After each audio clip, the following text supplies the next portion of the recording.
Willy Fautré, the director and the co-founder of Human Rights Without Frontiers 35 years ago. Mr. Figeľ? Ján Figeľ, former European Union Commissioner and first ever Special Envoy for freedom of religion or belief outside the European Union.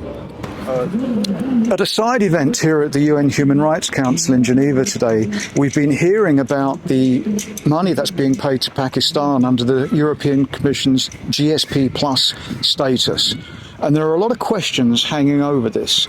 I'd like to ask you, first of all, Mr. Figeľ, as a former commissioner yourself, you probably have a much greater perspective on this issue than the rest of us. What is your position on this?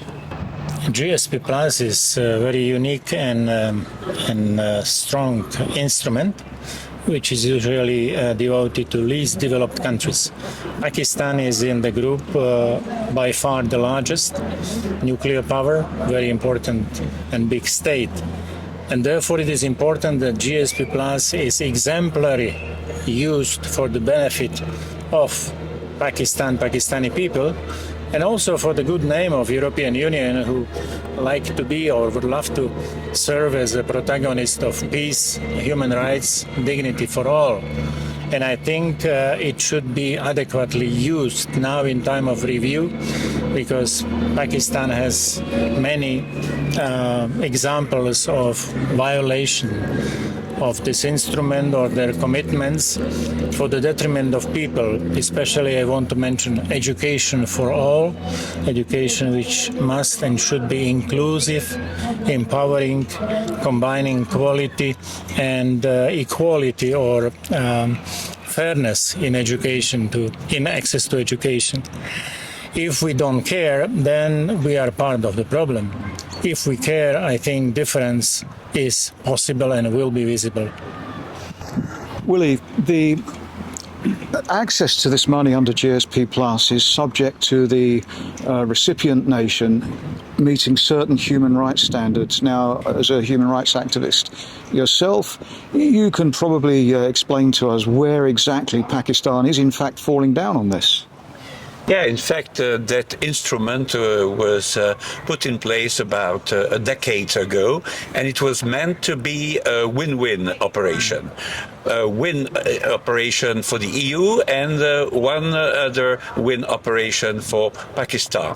We must say that Pakistan has benefited a lot from that instrument, because between the beginning and until last year, so a decade ago, during those 10 years, the production of Pakistan that has been exported to the European Union without any taxes, that's the main advantage for Pakistan, has jumped from 8.3 billion euros to almost 15 billion euros. So Pakistan has really received a lot from the European Union indirectly. On the other side, Pakistan had to abide by human rights international standards.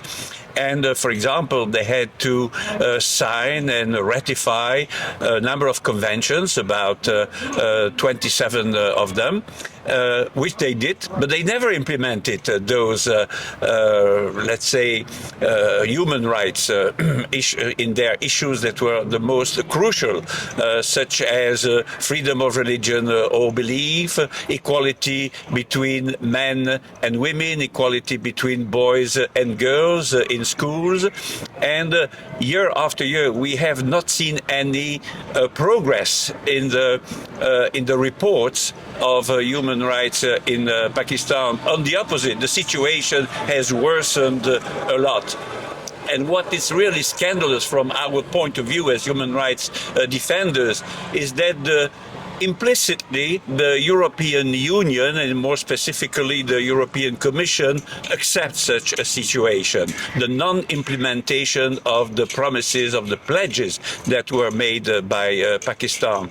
The number of people who have been in prison for years, even on the death row because of so-called blasphemy charges, has increased year after year and touch all non-Muslim minorities and as also other ethnic groups. So the final result is not a win-win operation.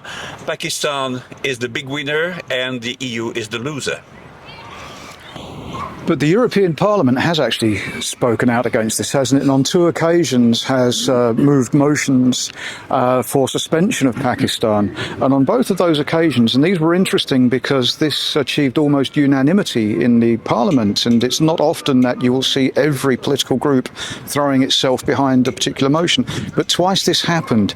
But the Commission completely ignored the will of Parliament. I mean, Mr Figeľ, do you have a comment to make on that one? The Commission ignoring the will of Parliament, that cannot be right.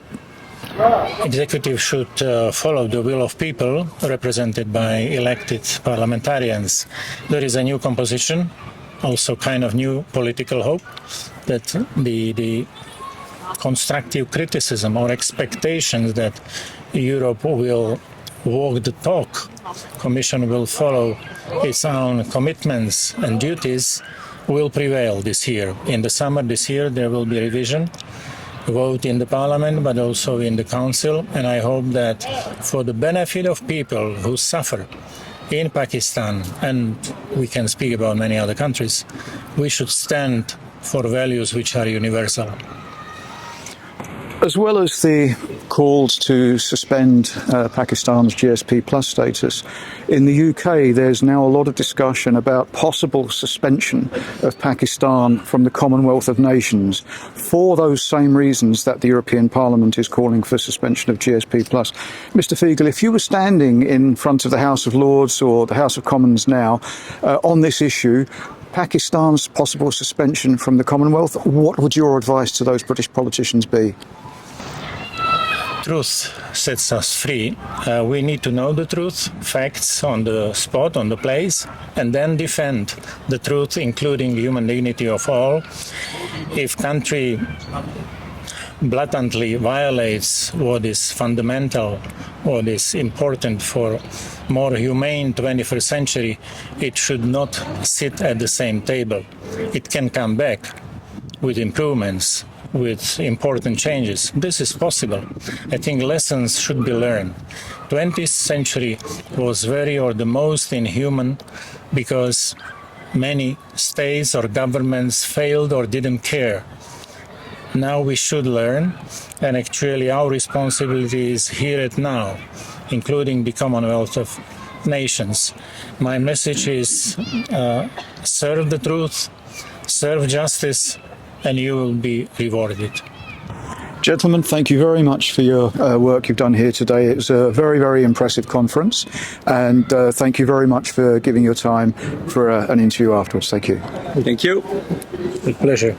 Thank you.